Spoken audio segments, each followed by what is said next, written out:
Արգելիս նախ ներկայանամ հանուն ժողովրդավար պետականության կուսակցության հիմնադիր եւ նախագահ եմ Արսեն Սարգսյան։ Առաջին հերթին այստեղ որպես քաղաքացի եմ, մեր ակցիան ինքնաբուխ է, մենք հունիսի 30-ին եղել ենք կառավարության դիմաց, ինչպես նաեւ Կալիերտով գնացել եւ պահանջել ենք ազգային ժողովի Բաղրամյան 26-ի դիմաց մեր առաջարկվող եվրոպական երկրների ուսումնասիրված չափորոշիչներով օրենսդրական նախագծի փորձը մենք կոչ ենք անում ազգային ժողովին եւ կառավարությանը եվրոպական չափորոշիչներով օրենսդրական նախագիծը կյանքի կոչել իշա Հայաստանի Հանրապետության ողջ քաղաքացիների ԴԱԿ-ի տուժտուգանքների մեկանգամյա համաներում եւ բանկերում վարկային կազմակերպությունների բարձր տոկոսադրույքը ասելով ոչ սահմանել արժանապատիվ հիպոթեքային եւ վարկային տոկոսադրույք։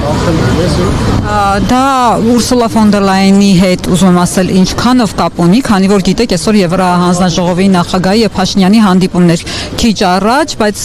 հիմա արդեն հեռացել։ Հարգելի լրագրող, ուրեմն հարգելի նախկին գոլեգա, որպես նախկին ազդար բացահայտ լուրերի լրագրող իրավաբան, արձագանքեմ ձեր հարցին ավելի միջազգային եւ քաղաքական։ Նորից եմ կրկնում, ուսումնասիրելով եվրոպական երկրների չափորոշիչները, ուսումնասիրելով մի շարք երկրների եվրոպական փորձը, նայեք, բացատրեմ։ Օրենսդրական նախաձեռնությունը ներպետական գործ է, նկատի ունեմ Ուրսուլայի ազդեցությունը մեր ներպետական հարցերի վրա ինչքանով։ Հասնում է ձեր հարցի բուն պատասխանի։ Քանի որ ուսումնասիրել ենք եվրոպական ընտանիքի երկրների փորձը ԴԱԿ-ի տուժտուգանքների համաներման եւ բանկերի բարձր տոկոսադրույքներ այդ երկրներում չկան, ավելի